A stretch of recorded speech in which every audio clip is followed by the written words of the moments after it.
Nishino Akane wakes up in the morning and takes a shower. After that, she gets prepared to go to school, and a personal driver takes her to it. There she is greeted by most students. However, she sees one student that she despises, Kagano. She greets him, and he greets her back, but he calls her Nishimura. She tells Kagano that's not her name, saying it isn't Nishimura. Kagano apologizes, stating he was pretty good at remembering NPCs, but lately hasn't gotten much sleep. But Kagano again calls her by the wrong name, calling her Nishimura. As he leaves, Akano notes that she doesn't despise him for getting her name wrong, but he's never looking her in the eye or facing her direction. He seems to always be looking at some far off place. When Akane was in middle school, she had to take a break from show business due to a scandal. Since then, she's been hiding behind a mask. She plays the teacher's pet so that the teacher likes her, and plays the popular girl so students like her, so the students like her, and she's very careful. After school, she calls her driver, but he doesn't pick up the phone as he's being attacked by some men. As he hasn't come to pick her up, Akano is forced to head home by walking, which is her first time doing so since the incident in middle school. On her way back, she's kidnapped, being by the men that beat up the driver. As she's losing consciousness, she sees Kagano approaching. Later, Akane wakes up tied up in some warehouse. The kidnapper informs the audience that she's the daughter of Nishino Zaibatsu, stating that she shouldn't walk home alone at night, and once they get the ransom money, she can be freed. Outside, Kagano observes the kidnapper and changes clothes and puts on a mask. The kidnapper wants to have some fun with Akano and states that this is her second kidnapping, and the first happened with a stalker. Kagano then comes down from the roof window, stating that he is stylish ruffian slayer. The kidnapper pulls out a gun, but Kagano throws a piece of glass, injuring his arm and disarming him, and then charges the guy and throws him to the ground, smashing his face in. The other kidnapper sees Kagano isn't an ordinary man and states he was bored doing some kidnapping with some amateurs, stating that he was formerly in the military, as he takes out a knife to attack him. Using crowbars, Kagano manages to disarm the man, but he still gets overwhelmed. He then decides to get serious and shows him the potential he found in the crowbars as he fought some bikers. The man then realizes that he's a berserker, the man that's been fighting a whole bunch of bikers with a crowbar. Kagano notes that the bikers started wearing helmets, so he had to stop using crowbars and instead uses a regular club. Kagano then breaks the man's leg and then beat him down, then freeing Akane, telling her to be more careful next time. Akano then calls the police and her father, with using the connections to make sure the case isn't public. Next day, Akano goes to school. She sees Keijino and she greets him. He greets her back, calling her Nishino. She's ready to correct him, but realizes that he got her name right this time and feels that he's looking out for her. She then felt like he's also living a life behind a mask. The next morning, the news report says that Minoru Kagano got hit by a truck and didn't survive, but the boy doesn't remember this. Ever since the boy could ever remember, he's always dreamt of being a hero, so he spent his days training. While at school, he's a background character, as he likes to put it. He reached the point where he could beat up guys, but when surrounded by armed men, he doesn't stand a chance. He can become the best martial artist in the world. He might be able to beat those guys, but he still wouldn't be able to defeat a missile. Keijino wants to overcome all of those limits. After being hit by a truck, Keijino is reborn into a new world, and he forms an organization. With his squad, they're about to start their operation, and he's also obtained new power here, magic. Kajino wants to be the one that operates under the shadows, showing everyone their greatness. The eminence and shadow. Alpha reports to Sid, telling him everything that he said is true, that she found mentions in ancient tech, what they believe to be Code of Diablos. After dying in a car accident, Minoru Keijino gets reborn, this time as the son of a baron. He's living out in the boonies. He quickly understands the situation and feels there's magic in the air. Keijino family has been making dark knights, who can enhance their abilities using magic. The family has hope for their next heir, that being Claire Keijino, with this being Sid's older sister.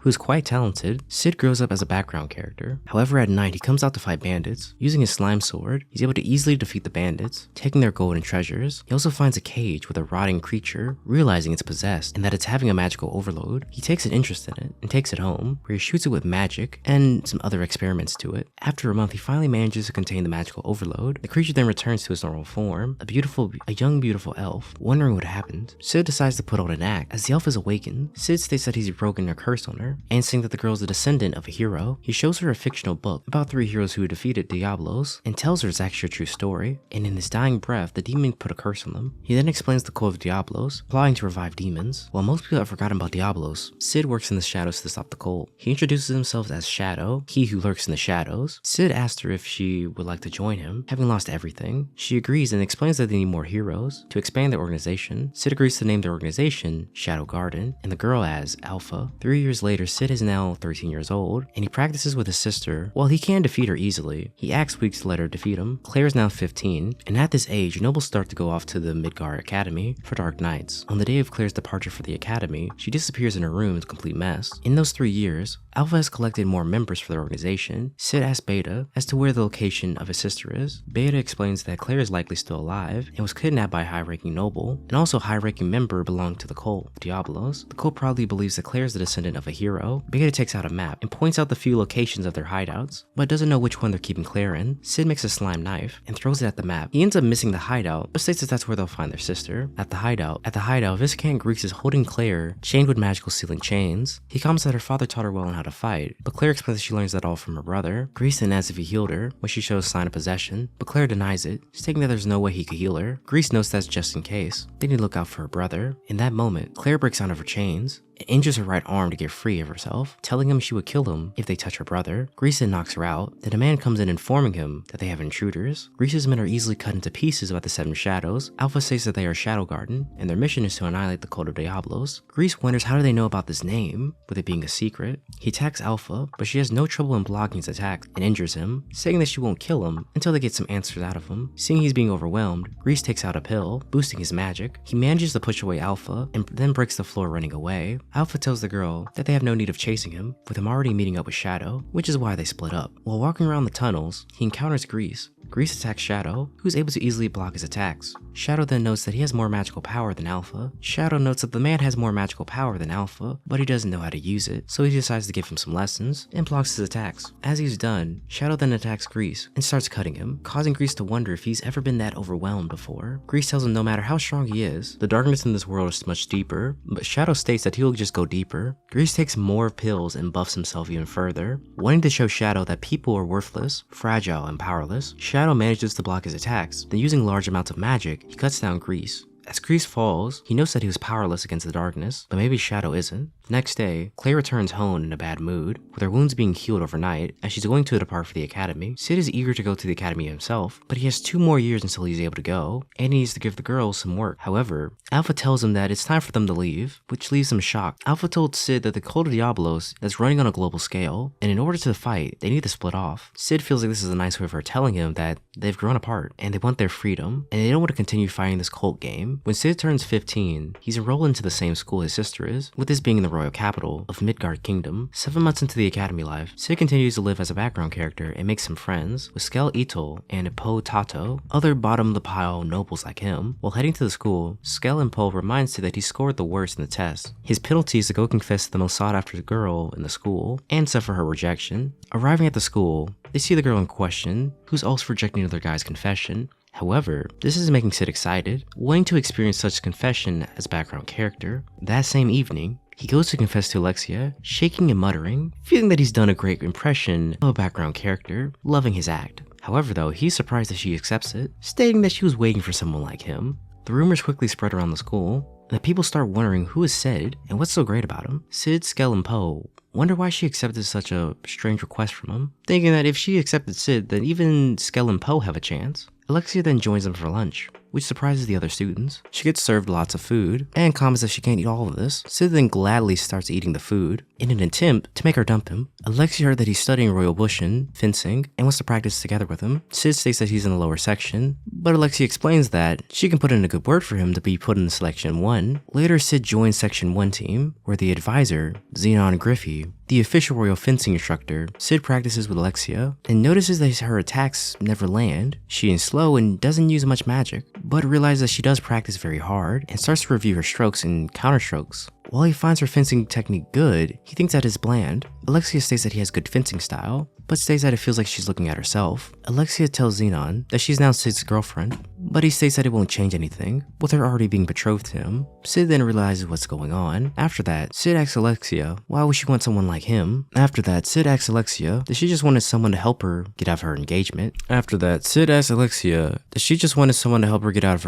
With Xenon, and chose a low-class aristocrat, whom she could easily control, and she confirms so. Sid states that he doesn't want much attention and isn't interested in being mixed in this political drama. Alexia tells him that he shouldn't be so cold to her, as she knows that he's faking his confession to her, since his friends easily told her everything. She tells him if the student body found out about this, he toyed with the young girl's heart, he would no longer have a peaceful day at the academy. Alexia wants to continue the boyfriend act until Xenon gives up. Sid knows that he may not give up, since Alexia is clear out of his league. Alexia knows it, but wants to buy some time until she can deal with the matter herself. Alexia takes out a gold coin and throws it, staring at Sid. Sid asks her, does he look like the type of person to be bought? Alexia confirms that he does, as she throws another coin, and he jumps getting it with his mouth, while acting like a dog. Sid knows that his parents' allowance isn't very much, with him still needing to carry the eminence and shadow operation, and he can't let this opportunity slip. Sid decides to continue being her boyfriend, and is glad that the students are focusing on her having a boyfriend, and not him, and lets him continue being a background boyfriend character. In public, Alexia is prudent, but behind the scenes, she is constantly bad-mouthing Xenon. Sid decides not to argue with her, and just simply agrees to everything she says. Sid wants to know what's so bad about Xenon, and Alexia states that it's easy to pretend to be nice. She also judges people by their worst flaws, but Xenon doesn't have any, which is not normal for a human. While riding the train, Alexia tells Sid that he has fencing basics, but nothing more than that. But yet she can't take her eyes off of him. He wonders what's bothering her today, as her fencing was usually aggressive and sloppy. Alexia reveals that she's always wanted to have a good fencing like her sister. She didn't have what her sister had, and she decided to become stronger for herself, but they ended up calling her Alexia, the fencing ordinary. It's unfortunate that Sid's fencing is so ordinary like hers. However, Sid doesn't find it to be so unfortunate, and states that he likes her fencing. Alexia reveals that her sister told her the same thing. Sid explains that he wasn't a great person and wouldn't care if someone killed a million people, saying that there are things that people find worthless, but to him, they are precious, which is why he likes her fencing style. Alexia draws her sword, asking what does he mean by this. Sid states that he gets pissed off when people dislike the things that he likes. The train stops, and Alexia leaves, telling Sid goodbye, making Sid guess that this is the end of their relationship. Skell and Poe apologize to Sid for telling Alexia everything, but wondering how far did he get with the girl, since they have been dating for 2 weeks. Sid replies with he didn't get away with anything, with the two of them stating that that's not what they would have done. At the school gate, Xenon and the other 2 men stop Sid and his friends. Xenon states that Sid should know where Alexia is, as she didn't return home last night, and they're investigating the potential kidnapping of her. Since Sid was the last person seen with her, he's the prime suspect. As he sees more nights, Sid surrenders and realizes that he's in big trouble now. Alexia wakes up chained in a cell. She sees a humanoid monster in the cell next to her, and a man shows up next to her, excited to have some royal blood. She wonders why does the man want her blood, with him stating that he's going to be resurrecting a demon. Meanwhile, Sid is being beaten and interrogated. He gets excited as he's finding that such a classic minor character interrogation should be fun, and decides to play the act so they don't outshine him. He starts yelling and crying, saying that he doesn't know anything. Xenon meets with Iris, stating that he feels responsible for Alexia's kidnapping. Iris wonders if Sid is actually the kidnapper behind this. Xenon states that there are evidence, but with his skill level, he couldn't have possibly kidnapped her, and Alexia believes him. With it being 5 days, Iris decides to release him, but orders that they keep track of him. Outside the building, Claire wants to speak with the Knights, and explains that Sid couldn't have possibly kidnapped her, but she's being stopped by other students to not complicate the situation. As Claire refuses to listen, Rose is forced to use force on the girl. As Sid is being released and goes home, Alpha shows up as well as explaining the situation of the organization, with them gaining more information about the cult. Sid notes to himself that the girls are visiting him time to time, and is sure that they're all living a very normal life now, but is happy that they're still playing along with him, and never came to visit him. Alpha explains that Alexia was kidnapped by the cult due to her blood. As they're investigating the situation, she asks him if he wants to eliminate the people who are interrogating him, but Sid explains that they're doing their job, so no. Alpha also tells him that Delta is here, and she's been missing him. Claire is angry and wants to punish the Knights who hurt Sid. Sid sets his eminence in Shadow's room, where he takes out expensive wine, masterpiece paintings, an antique lamp, etc., and drinks the wine while he waits, wanting to put on a greater performance. A bit later, Beta shows up. He tells her that the time has come. Beta gets excited, with them all serving under Alpha's orders, gathering all available personnel in the capital, having rounded up 114 people, with this number surprising Sid. Beta explains they're launching a simultaneous attack on all sections of the hideouts. As she explains the girls' roles, Sid stops her, giving her a letter and stating that he'll be taking over Delta's spot. Sid leaves his place, and 2 Knights interrogate him, with him being here to wait for him, and they throw him Alexia's boots, saying that they're going to frame him for the murder and kill him. Sid then drops the bodies of the 2 men, and then proceeds to kill the other 2 Knights. The Shadow Garden then starts their attack. The Mad Doctor rushes over to Alexia, stating that they are coming. Alexia tries to tell him that the Knights don't kill without a reason, but the man isn't afraid of the Knights. He knows that he's made a prototype and that it should work. As he injects the disfigured creature, it becomes much larger and stronger, and it kills the man instantly. Alexia is surprised that the monster cuts her chains loose and frees her, with her being happy that she was always nice to the girl. While Alexia is looking for an exit, she encounters Xeon, who explains that the facility was under his orders. As he's the one that funded the doctor, she gets excited. She's always felt off about him, now having a reason to not like Xeon. Xeon explains that with her blood and the research being guaranteed to be the 12th seed in the Knights, with the Rounds being the highest ranking Knights in the order. Alexia attacks him, but she is just no match for him, who easily disarms her. Sid makes it there in time, who comes to introduce himself as Shadow. Well, that's where we're gonna leave off in today's video. If you like today's video, make sure to leave a like, and as always, I'll see you next time.